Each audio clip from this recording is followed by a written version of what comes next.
샬롬 말씀 읽어주는 제입니다. 사순절 사복음서 읽고 있는데요. 제가 기도하고 시작하겠습니다. 살아계신 주님 감사드립니다.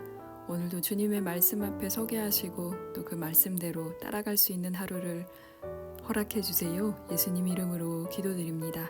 아멘. 요한복음 5장 우리말 성경입니다.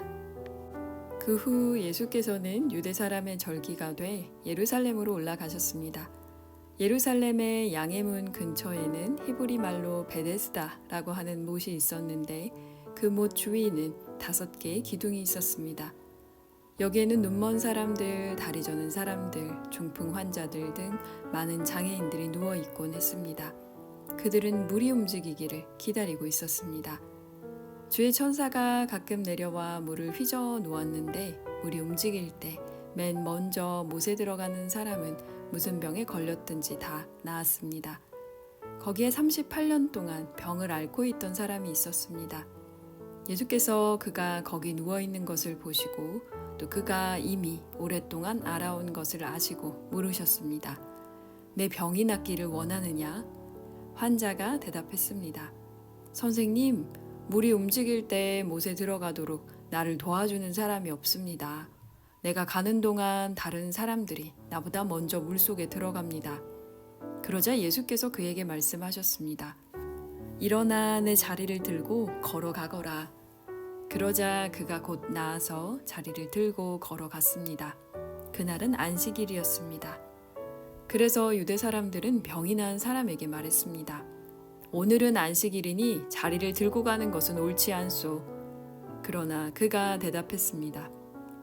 내 병을 고치신 분이 내게 자리를 들고 걸어가거라 라고 하셨소. 그러자 유대 사람들이 그에게 물었습니다. 당신에게 자리를 들고 걸어가라고 말한 사람이 대체 누구요? 병이 나은 사람은 그분이 누구인지 알 수 없었습니다. 그곳에는 많은 사람들이 있었고 예수께서는 이미 떠나셨기 때문입니다. 나중에 예수께서 성전에서 이 사람을 만나 말씀하셨습니다. 보아라, 내가 다 나았구나. 더 심한 병이 내게 생기지 않도록 이제 다시는 죄를 짓지 마라. 그 사람은 유대 사람들에게 가서 자기 병을 고치신 분이 예수라고 말했습니다.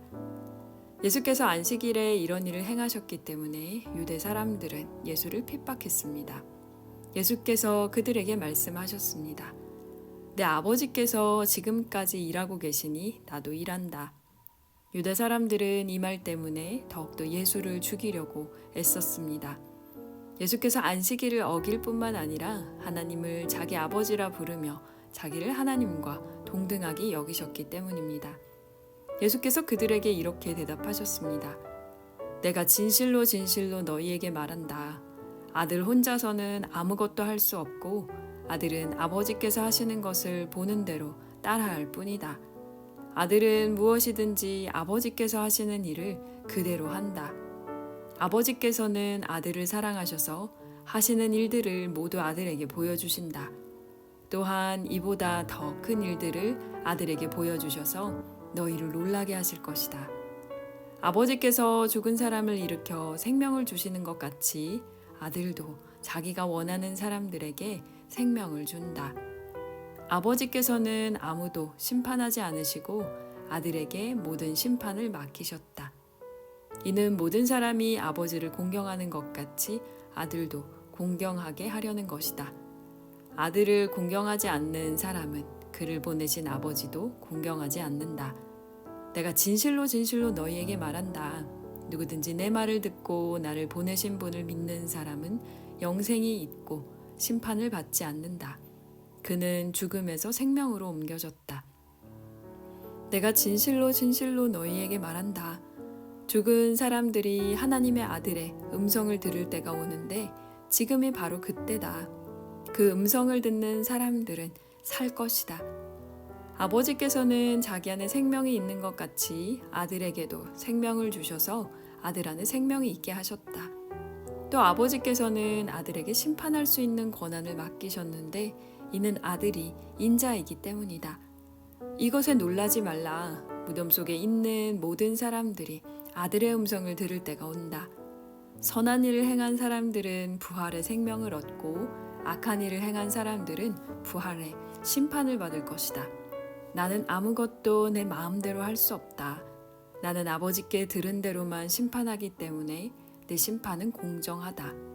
이는 내가 내 뜻대로가 아니라 나를 보내신 분의 뜻을 기쁘게 하려 하기 때문이다. 만약 내가 나 자신에 대해 증언한다면 내 증언은 참되지 못하다. 나를 위해 증언하시는 분이 계시는데 나는 나에 대한 그분의 증언이 참인 것을 안다. 너희가 요한에게 사람들을 보냈을 때 그가 이 진리에 대해 증언했다. 내가 이 말을 하는 것은 사람의 증언을 받으려는 것이 아니요 다만 너희로 하여금 구원을 얻게 하려는 것이다. 요한은 타오르면서 빛을 내는 등불이었고 너희는 잠시 동안 그 빛 안에서 즐거워했다. 그러나 내게는 요한의 증언보다 더 큰 증언이 있다. 아버지께서 내게 완성하라고 주신 일들, 곧 내가 지금 하고 있는 일이 바로 아버지께서 나를 보내셨다는 것을 증언한다. 그리고 나를 보내신 아버지께서도 친히 나에 대해 증언해 주신다. 너희는 그분의 음성을 들은 적이 없고 그분의 모습을 본 적도 없다. 또한 그분의 말씀이 너희 안에 있지도 않다. 이는 너희가 아버지께서 보내신 이를 믿지 않기 때문이다. 너희가 성경 안에서 영생을 얻을 수 있다는 생각에 성경을 열심히 연구하는구나. 성경은 바로 나에 대해 증언하고 있다. 그러나 너희는 생명을 얻기 위해 내게로 오려고 하지 않는다. 나는 사람들에게서 영광을 받지 않는다. 나는 너희가 하나님을 사랑하는 마음이 없다는 것을 안다. 내가 내 아버지의 이름으로 왔는데 너희는 나를 영접하지 않고 있다. 그러나 누군가 다른 사람이 자기 이름으로 오면 너희는 영접할 것이다. 너희는 서로 영광을 주고받으면서도 정작 유일하신 하나님으로부터 오는 영광은 얻으려고 하지 않으니 어떻게 믿을 수 있겠느냐? 그렇다고 내가 아버지 앞에서 너희를 고소하리라고는 생각하지 말라. 너희를 고소하는 사람은 너희가 소망을 두고 있는 모세다. 만약 너희가 모세를 믿었다면 나를 믿었을 것이다. 모세가 나에 대해 기록했기 때문이다. 그러나 너희가 모세의 글을 믿지 않는데 어떻게 내 말을 믿겠느냐? 아멘. 6장입니다. 이 일이 있은 지 얼마 후에 예수께서 갈릴리 바다, 곧 디베랴 바다 건너편으로 가셨습니다. 그러자 환자들에게 표적을 베푸시는 것을 본 많은 무리가 예수를 따랐습니다. 예수께서는 산에 올라가서 제자들과 함께 앉으셨습니다. 그때는 유대 사람의 명절인 유월절이 가까운 때였습니다.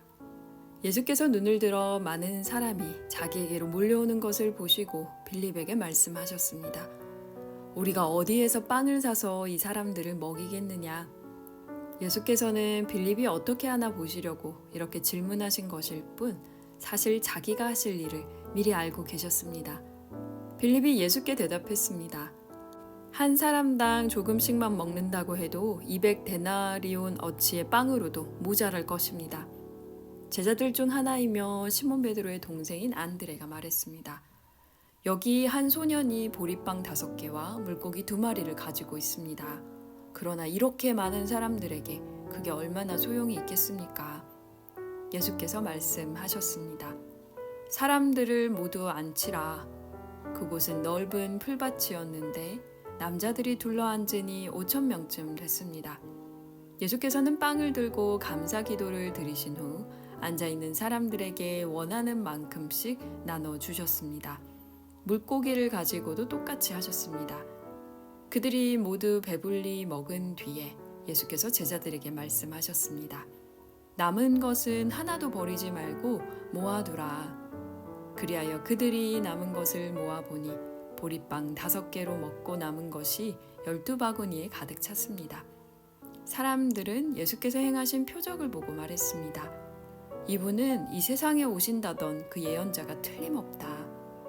예수께서는 그들이 와서 강제로 자기를 왕 삼으려 한다는 것을 아시고 혼자서 다시 산으로 올라가셨습니다.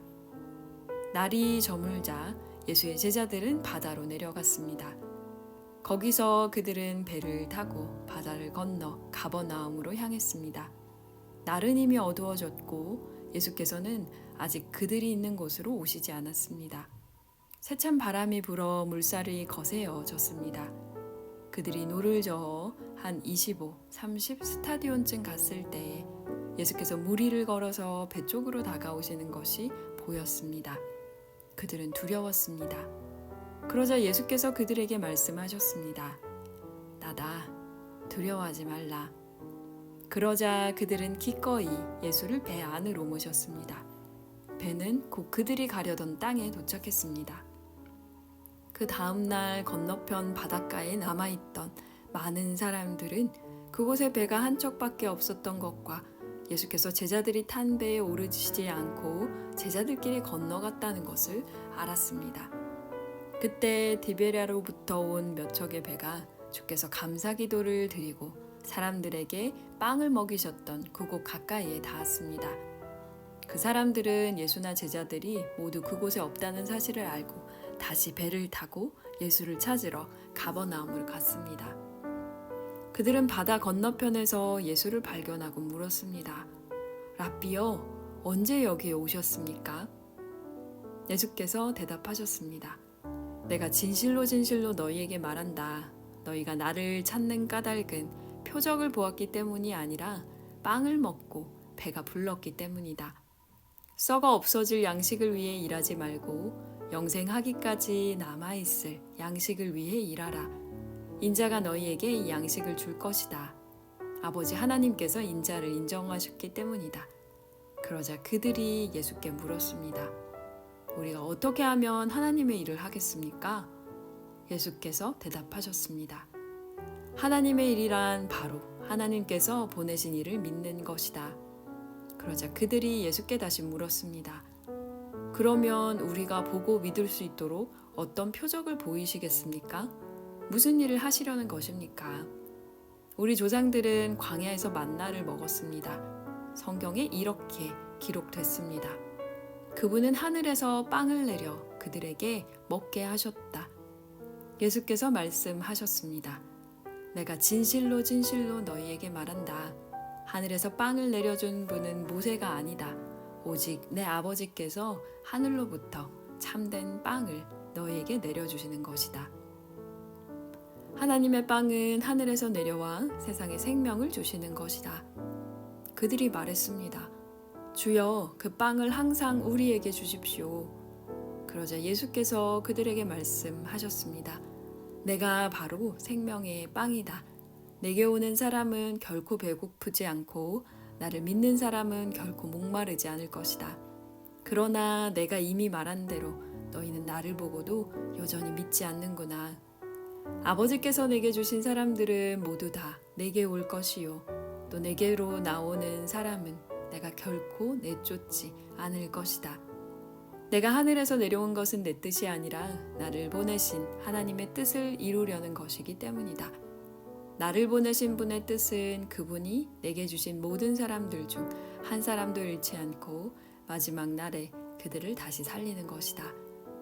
내 아버지의 뜻은 아들을 보고 믿는 사람마다 영생을 얻게 하시는 것이니 내가 마지막 날에 그들을 다시 살릴 것이다. 이 말씀에 유대 사람들이 수군거리기 시작했습니다. 예수께서 나는 하늘에서 내려온 빵이다 라고 말씀하셨기 때문입니다. 그들이 말했습니다. 저 사람은 요셉의 아들 예수가 아닌가? 그의 부모를 우리가 알지 않는가? 그런데 어떻게 내가 하늘에서 왔다고 말할 수 있는가? 예수께서 대답하셨습니다. 서로 수군거리지 말라. 나를 보내신 아버지께서 이끌어 주시지 않으면 어느 누구도 내게로 올 수 없다. 그러나 내게 오는 사람은 마지막 날에 내가 다시 살릴 것이다. 예언서에 이렇게 기록됐다. 그들은 모두 하나님의 가르침을 받을 것이다. 아버지께로부터 듣고 배운 사람마다 내게로 온다. 이 말은 아버지를 본 사람이 있다는 것이 아니다. 오직 하나님께로부터 온 사람만이 아버지를 보았다. 내가 진실로 진실로 너희에게 말한다. 믿는 사람은 영생을 가지고 있다. 나는 생명의 빵이다. 너희 조상들은 광야에서 만나를 먹었지만 결국 죽었다. 그러나 여기 하늘에서 내려온 빵이 있는데 누구든지 이 빵을 먹으면 죽지 않는다. 나는 하늘에서 내려온 살아있는 빵이다. 누구든지 이 빵을 먹는 사람은 영원히 살 것이다. 내가 줄 빵은 곧 세상의 생명을 위해 주는 내 살이다. 그러자 유대 사람들은 자기들끼리 논쟁하기 시작했습니다. 이 사람이 어떻게 자기 살을 우리에게 주어 먹게 한단 말인가? 예수께서 그들에게 말씀하셨습니다. 내가 진실로 진실로 너희에게 말한다. 너희가 인자의 살을 먹지 않고 인자의 피를 마시지 않으면 너희 안에 생명이 없다. 누구든지 내 살을 먹고 내 피를 마시는 사람은 영생이 있고 내가 마지막 날에 살릴 것이다. 내 살이야말로 참된 양식이요 내 피야말로 참된 음료다. 누구든지 내 살을 먹고 내 피를 마시는 사람은 내 안에 있고 나도 그 안에 있다. 살아계신 아버지께서 나를 보내셨고 내가 아버지로 인해 사는 것처럼 나를 먹는 사람은 나로 인해 살 것이다. 이것은 하늘에서 내려온 빵이다. 너희 조상들이 광야에서 먹고도 죽은 그런 빵이 아니다. 이 빵을 먹는 사람은 영원히 살 것이다. 이것은 예수께서 가버나움 회당에서 가르치실 때 하신 말씀입니다. 예수의 제자들 중 여럿이 이 말씀을 듣고 말했습니다.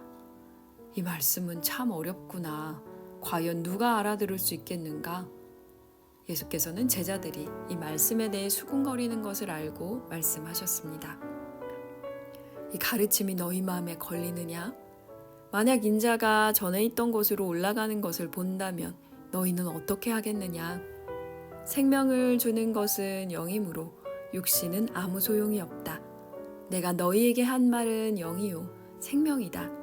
그런데 너희 중에 믿지 않는 사람들이 있구나. 예수께서는 처음부터 누가 믿지 않는지, 누가 자신을 배반할지 알고 계셨던 것입니다. 예수께서 계속 말씀하셨습니다.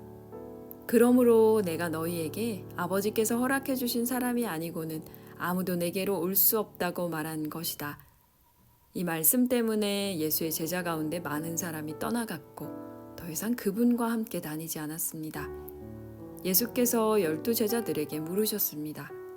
너희도 떠나고 싶으냐? 시몬 베드로가 예수께 대답했습니다. 주여, 영생의 말씀이 주께 있는데 저희가 어디를 가겠습니까? 주는 하나님의 거룩하신 분임을 저희가 믿고 또 압니다. 그러자 예수께서 대답하셨습니다. 내가 너희 12를 택하지 않았느냐? 그러나 너희 중 하나는 마귀다. 이것은 가룟 시몬의 아들 유다를 두고 하신 말씀이었습니다. 그는 12 제자 중 한 사람이었지만 나중에 예수를 배신하게 될 사람이었습니다. 아멘. 네, 오늘은 요한복음 5장, 6장 읽었는데요. 2장인데도 꽤 길었습니다. 오늘 말씀은 예수님이 치유하시고 또 먹이시고 그리고 또 제자들을 가르치시는 그런 장면들에 대해서 나오는데요. 읽으면서 모세와 그 예수님이 이제 대조하는 그 이야기를 하시거든요. 저번에 말씀드렸던 것처럼 결혼하고 아이가 없이 죽었을 때 어떻게 되냐, 그리고 또 예를 들면은 뭐 이혼을 모세가 하라고 했는데 어떻게 되는 거냐, 이런 식으로 질문들을 이제 계속 하는데 예수님은 지금 이제 율법을 완성하러 오신 분이시기 때문에 율법의 대표자라고 할 수 있는 이제 모세에 대해서 계속 얘기를 하시는 장면들이 나오고요. 그리고 또 그 5,000명을 먹이시고 난 다음에 사람들이 예수님을 쫓아오는 그 장면을 예수님이 굉장히 명확하게 지적하고 계세요. 너희들이 나를 정말 믿어서 오는 게 아니라 배부르기 때문에 배가 부르고 싶어서 나를 쫓아온다라고 하는데요. 여기서 그 빵을 항상 우리에게 주십시오. 그 예수님이 나는 생명의 빵이다 이렇게 얘기를 하셨을 때 그 얘기를 하는데 사마리아 여인도 똑같았잖아요. 그러니까 물을 그 목마르지 않게 하는 물을 달라고 항상 왜 우리는 주님께 달라고만 할까라는 생각을 좀 해보게 됐고 그리고 또 한편으로 제일 지금 마지막 그 부분에 요한 같은 경우는 다른 사복음서는 사실 그냥 어떤 사건이 벌어지면 이렇다 이렇다 이렇다 하고 뭐 아니면 예언자들이 이렇게 이렇게 했던 말씀을 어떻게 예수님이 이루셨다고 하면, 요한은 굉장히 앞부분부터 예수님이 어떤 모습으로 오셨는지를 명확하게 이야기를 하거든요. 그리고 또 지금 방금 읽었던 이 제자들 중에 예수님을 많이 떠났다는 이야기를 하면서 가룟 유다를 나중에 배신할 거를 미리 지금 땡겨와서 얘기를 굉장히 앞부분에서 사실 하고 있는 걸 볼 수가 있는데요. 그렇기 때문에 제가 오늘 읽으면서 느낀 건, 요한은 그냥 사건을 나열하는 사건 중심의 그런 서술 방식보다 오히려 어떤 하나의 주제를 가지고 예수님이 어떤 분이신데 여러 가지 그 일들이 일어난 것들을 순서대로 되게 명확하게 이렇게 저술했다라고 생각이 드네요. 네, 오늘 이렇게 마무리하고요. 내일 다시 요한복음 7장으로 돌아오도록 하겠습니다. 갑자기 저희는 독일의 날씨가 추워져서 갑자기 겨울옷들을 다시 다 꺼내 입어야 되는 상황이 됐는데요. 감기 조심하시고 또 봄 꽃들 잘 누리실 수 있으면 좋겠습니다. 네, 제가 기도하고 마칠게요. 살아계신 하나님 감사드립니다. 오늘도 주님의 말씀 앞에서 특별히 생명의 빵으로 오신 주님을 저희가 묵상할 수 있게 하심에 감사드립니다. 빵을 먹고 싶어서, 주님이 우리에게 채워주시는 그 무엇을 얻고 싶어서 저희가 주님을 만나러 달려가기도 합니다. 그러나 주님, 우리의 어리석음을, 우리의 욕망을 물리치지 마시고 주님을 더욱더 잘 섬기고 주님을 잘 먹을 수 있도록, 생명의 빵이신 주님을 잘 소화할 수 있도록 도와주세요. 감사합니다. 예수님 이름으로 기도드립니다. 아멘. 네, 그럼 내일 요한복음 7장으로 다시 돌아오겠습니다. 지금까지 말씀 읽어주는 제이였습니다. 샬롬 하울람.